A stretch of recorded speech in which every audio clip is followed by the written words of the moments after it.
नमस्कार, मैं हूं राहुल शर्मा और आप देख रहे हैं बौद्धिक प्रतिकार। चलते हैं आज की बड़ी खबर की ओर। ओपेक की दीवारों में दरार कोई साधारण घटना नहीं है। ये उस क्लब के भीतर असहमति का संकेत है जिसने दशकों तक दुनिया की ऊर्जा धड़कनों को नियंत्रित किया। जब यूनाइटेड अरब एमिरेट्स जैसे अहम खिलाड़ी अलग राह चुनने के संकेत देते हैं तो ये सिर्फ तेल उत्पादन की कहानी नहीं रहती, बल्कि वैश्विक शक्ति संतुलन की नई पटकथा लिखने लगती है। दरार क्यों पड़ी? ओपेक की एकजुटता हमेशा से स्वार्थों के संतुलन पर टिकी रही है, लेकिन आज हर देश अपनी अधिकतम उत्पादन क्षमता और बाजार हिस्सेदारी चाहता है।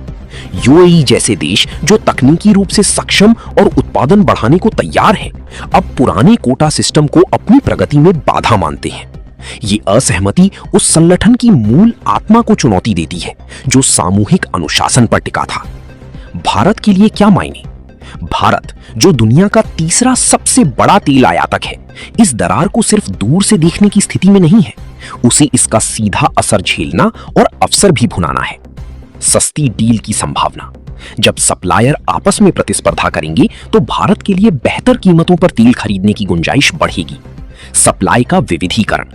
एकाधिकार टूटने से भारत को नए स्रोतों से तेल लेने का विकल्प मिलेगा, जिससे निर्भरता कम होगी।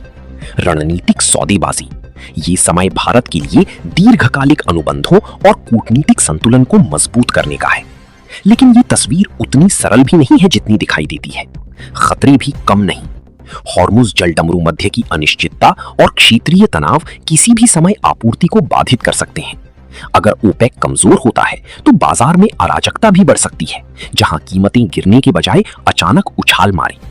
इसके अलावा सस्ता तेल भारत के लिए एक मीठा जहर भी हो सकता है। ये नवीकरणीय ऊर्जा की दिशा में बढ़ रहे कदमों को धीमा कर सकता है, जिससे दीर्घकालिक ऊर्जा सुरक्षा खतरे में पड़ सकती है।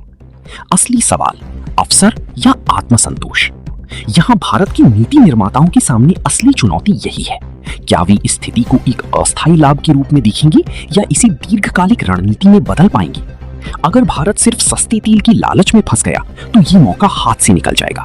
लेकिन अगर इस दरार को ऊर्जा आत्मनिर्भरता, हरित ऊर्जा निवेश और वैश्विक साझेदारियों के विस्तार के लिए इस्तेमाल किया गया तो ये तेल की धार वास्तव में विकास की नई धारा बन सकती है।